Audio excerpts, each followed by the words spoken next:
আজকে তোমাদের সাথে শেয়ার করব একদম সহজ পদ্ধতিতে কমলাভোগ রেসিপি। আমরা সকলেই জানি সমস্ত জনপ্রিয় মিষ্টির মধ্যে কমলাভোগ অন্যতম। মিষ্টি দোকানের মতন পারফেক্ট কমলাভোগ খুব সহজে কিভাবে বাড়িতে তৈরি করা যায় সেটাই আজকে তোমাদের সাথে শেয়ার করব। আর এই মিষ্টি তৈরির সাথে সাথে আমি তোমাদেরকে কিছু টিপস দিয়ে দেবো, যেটা ফলো করলে তোমরা বাড়িতে পারফেক্ট নরম তুলতুলে কমলাভোগ বাড়িতে তৈরি করে নিতে পারবে। আমার সকল বন্ধুদের কাছে রিকোয়েস্ট রইল, যারা যারা এখনো আমার চ্যানেলটা সাবস্ক্রাইব করোনি তারা প্লিজ আমার চ্যানেলটা সাবস্ক্রাইব করে দিও, আর বেল নোটিফিকেশনটা ক্লিক করে অল অপশানটা কিন্তু সিলেক্ট করতে ভুলো না। এতে আমার শেয়ার করা নিত্য নতুন রেসিপির আপডেট সবার আগে তোমাদের কাছে পৌঁছে যাবে। তাহলে চলো বন্ধুরা, রেসিপিটা আমরা দেখে নিই।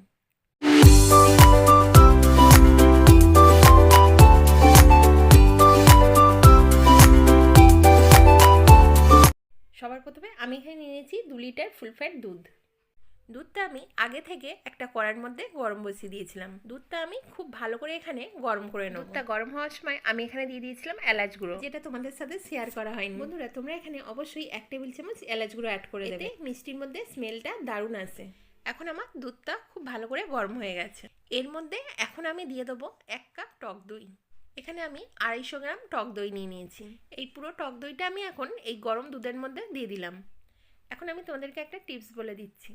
তোমরা যখনই বাড়িতে রসগোল্লা বা কমলাভোগ তৈরি করবে, তখন এখানে টক দই দিয়ে ছানা কাটানোর চেষ্টা করবে। এতে মিষ্টিগুলো অনেক সফট হয় আর ছানা থেকে কোনো রকম টক গন্ধও ছাড়ে না, আর ছানাটা আলাদা করে জল দিয়ে ধোয়ার প্রয়োজনও পড়ে না।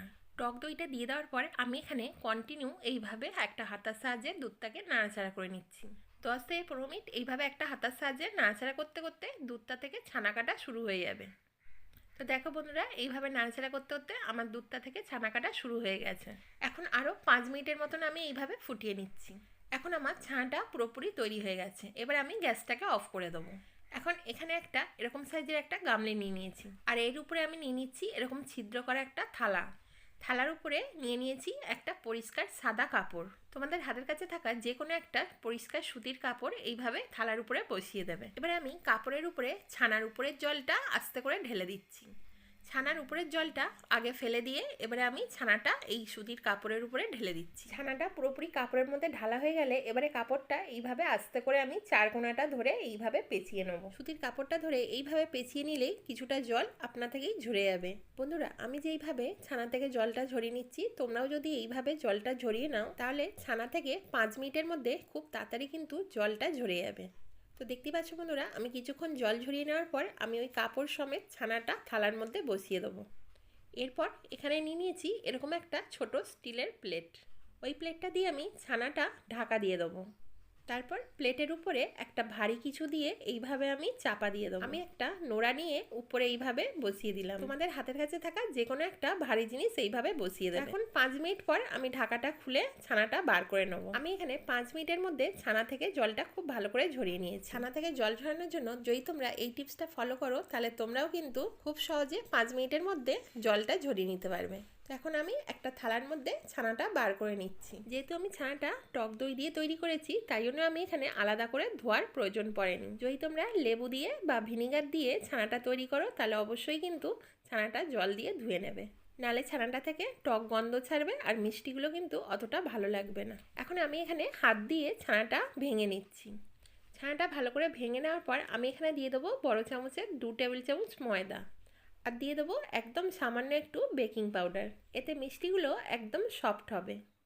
এখন হাত দিয়ে আমি খুব ভালো করে ছানাটাকে মেখে নেব। যেভাবে আমরা আটা মাখি ঠিক সেইভাবে আমি ছানাটাকে এখানে মেখে নেব। তবে এই কাজটা একটু সময় ধরে করতে হবে, কারণ এই সময় ছানাটা যত ভালো করে মাখা হবে তত ভালো কিন্তু মিষ্টিগুলো তৈরি হবে। যেহেতু এটা কমলাভোগ, তার জন্য আমি এখানে অ্যাড করে দিলাম 1/2 টেবিল চামচ কেশর কালার। তোমরা এই কালারের জায়গায় কেশরও ব্যবহার করতে পারো। এরপরেও আমি হাত দিয়ে খুব ভালো করে এটাকে মেখে নিচ্ছি। বন্ধুরা, এর আগে আমি আমার চ্যানেলে অনেক রকমের মিষ্টি রেসিপি শেয়ার করেছি, তোমরা যদি চাও আমার চ্যানেলে গিয়ে ভিজিট করতে পারো। তো দেখতে পাচ্ছ বন্ধুরা, অনেকক্ষণ ধরে মাখতে মাখতে আমার এইটা আটার মতন একটা ডো তৈরি হয়ে গেছে। ছানাটা যতক্ষণ না অবধি এরকম ডো তৈরি হবে ততক্ষণ অবধি কিন্তু এটা ভালো করে মেখে যেতে হবে। তো আমার এখন ছানাটা মিষ্টি তৈরির জন্য পুরোপুরি রেডি হয়ে গেছে। ঠিক যেরকম সাইজের লুচির জন্য আমরা লেচি কাটি, সেরকম সাইজের আমি এখানে ডো তৈরি করে নিচ্ছি। তো দেখতেই পাচ্ছ বন্ধুরা, অল্প অল্প করে ডো নিয়ে এইভাবে আমি লেচি কেটে নিচ্ছি। তো সবগুলোকে আমি এইভাবে লেচি কেটে নিয়েছি।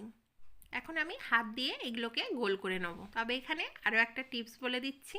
এইভাবে একটা একটা করে আমি হাতের তালুতে লেচি নিয়ে খুব ভালো করে চেপে চেপে গোল করছি। তবে এই কাজটা অনেকক্ষণ ধরে করতে হবে। এইভাবে লেচিটাকে নিয়ে হাত দিয়ে খুব ভালো করে চেপে চেপে এইভাবে গোল করব। কারণ কমলাভোগগুলো যখন আমি চিনি শিরায় দেবো তখন কিন্তু এইগুলো ফেটে যাবে না। এই জন্য এইটা কিন্তু খুব ভালো করে হাত দিয়ে চেপে চেপে এইভাবে গোল করে নিতে হবে। আমি সব কটা মিষ্টি এইভাবে গোল করে নিচ্ছি। আবারও তোমাদেরকে আরও একটা করে দেখাচ্ছি।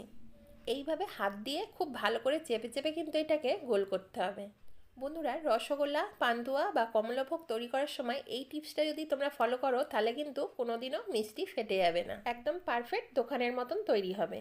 তো দেখতে পাচ্ছ আমি সবগুলো এইভাবে গোল গোল করে একটা প্লেটের মধ্যে রেখে দিয়েছি। এখন এটাকে একটা সাইডে সরিয়ে রেখে আমি চিনির শিরাটা তৈরি করে নেব। তার জন্য গ্যাসের মধ্যে একটা কড়া বসিয়ে দিয়েছি, তার মধ্যে আমি 1 বাটি চিনি দিয়ে দিয়েছি। এখানে আমি 150 গ্রাম চিনি নিয়ে নিয়েছি। ওই বাটি মেপেই আমি এখানে 3 বাটি জল দিয়ে দেবো। যেহেতু চিনির শিরাটা আমি খুব বেশি পাতলাও করব না, আবার খুব বেশি ঘন করব না, তার জন্য আমি এখানে 3 বাটি জল দিয়ে দিলাম। এখন একটা স্প্যাচুলার সাহায্যে আমি খুব ভালো করে নাড়াচাড়া করে চিনিটা আমি জলের সাথে মেল্ট করে নেব। যখন আমার চিনিটা খুব ভালো করে জলের সাথে মেল্ট হয়ে যাবে তখন আমি এর মধ্যে দিয়ে দেবো 1/2 টেবিল চামচ কেশর কালার। কেশর কালারটা দিয়ে দেওয়ার পর আবারও আমি একটা স্প্যাচুলার সাহায্যে নাড়াচাড়া করে খুব ভালো করে মিশিয়ে নিচ্ছি। এখন আমি গ্যাসটাকে হাই করে দিয়ে চিনির শিরাটাকে খুব ভালো করে ফুটিয়ে নেবো। তো দেখতে পাচ্ছ বন্ধুরা, চিনির শিরাটা আমার খুব ভালো করে ফুটে গেছে, মানে চিনির শিরাটা আমার পুরোপুরি রেডি হয়ে গেছে। এখন আমি মিষ্টিগুলো একটা একটা করে চিনির শিরার মধ্যে দিয়ে দেবো। এই সময় কিন্তু গ্যাসের ফ্লেমটা লো টু মিডিয়ামে রাখতে হবে। গ্যাসটা হাই ফ্লেমে রেখে মিষ্টিগুলো কখনো দেওয়া যাবে না, এতে মিষ্টিগুলো শক্ত হয়ে যাওয়ার ভয় থাকে। একে একে সব মিষ্টি দেওয়া হয়ে যাওয়ার পর আমি এখানে 10 মিনিটের জন্য এটাকে ঢাকা দিয়ে রেখে দেবো। তো ফিরে এলাম 10 মিনিট পর। 10 মিনিট পর ঢাকাটা খুলে একটা স্প্যাচুলার সাহায্যে আমি মিষ্টিগুলো নাড়াচাড়া করে দেবো। বন্ধুরা, আমি যে প্রসেসে তোমাদেরকে মিষ্টিগুলো তৈরি করে দেখালাম, এই প্রসেস বা টিপস যদি তোমরা ফলো করো তাহলে কিন্তু তোমরা দোকানের মতন পারফেক্ট নরম সফট কমলাভোগ তৈরি করে নিতে পারবে। আর এইভাবে তৈরি করলে খুব ইজিলি আর খুব কম সময়ের মধ্যেই কিন্তু কমলাভোগগুলো তৈরি করা যায়। আবারও আমি এটাকে 10 মিনিটের জন্য ঢাকা দিয়ে রেখে দিলাম। 10 মিনিট পর আমি আবারও ঢাকাটা খুলে নাড়াচাড়া করে নিই। তো দেখতেই পাচ্ছ বন্ধুরা, মিষ্টিগুলো আমার কতটা ফুলে গেছে। এখন আমার মিষ্টিগুলো পুরোপুরি রেডি হয়ে গেছে। এখন আমি গ্যাসটাকে অফ করে দিয়ে একটা স্প্যাচুলারের সাহায্যে আবারও কিছুক্ষণ নাড়াচাড়া করে নিচ্ছি। এখন গ্যাসটাকে অফ রেখেই আমি এখানে আবারও 10 মিনিটের জন্য ঢাকা দিয়ে রেখে দেবো। এতে চিনি শিরাটা মিষ্টির মধ্যে খুব ভালো করে সোক করে যাবে। এখন আমার মিষ্টিগুলো পুরোপুরি রেডি হয়ে গেছে। আমি একটা প্লেটের মধ্যে একটা একটা করে সার্ভ করে নিচ্ছি। তো দেখতেই পাচ্ছ বন্ধুরা, কতটা সুন্দর স্পঞ্জি আমার কমলাভোগ রেডি হয়ে গেছে। আমি যেহেতু এতে এলাচ গুঁড়ো অ্যাড করেছিলাম তাই জন্য মিষ্টির মধ্যে কিন্তু এলাচ গুঁড়ো দেখাও যাচ্ছে। এতে মিষ্টিগুলো দেখতে আরও সুন্দর লাগছে। এখন আমরা দেখে নিই মিষ্টিটা কতটা সফট তৈরি হয়েছে। তো দেখে বুঝতেই পারছো কতটা নরম আর স্পঞ্জি মিষ্টিগুলো তৈরি হয়েছে। আশা করছি তোমরাও বাড়িতে খুব সহজে বানিয়ে নিতে পারবে এইরকম নরম স্পঞ্জি কমলাভোগ। তো আজকের রেসিপিটা তোমাদের কেমন লাগলো অবশ্যই কিন্তু আমাকে ছোট্ট করে একটা কমেন্টে বলো। ভালো লাগলে একটা লাইক করে দিও, আর অবশ্যই যতটা পারবে তোমাদের বন্ধুদের সাথে শেয়ার করে দিও। তাহলে আজকের মতন এই পর্যন্তই। দেখা হচ্ছে আবার কোনো নিত্য নতুন রেসিপির সাথে। সবাই সুস্থ থেকো, ভালো থেকো।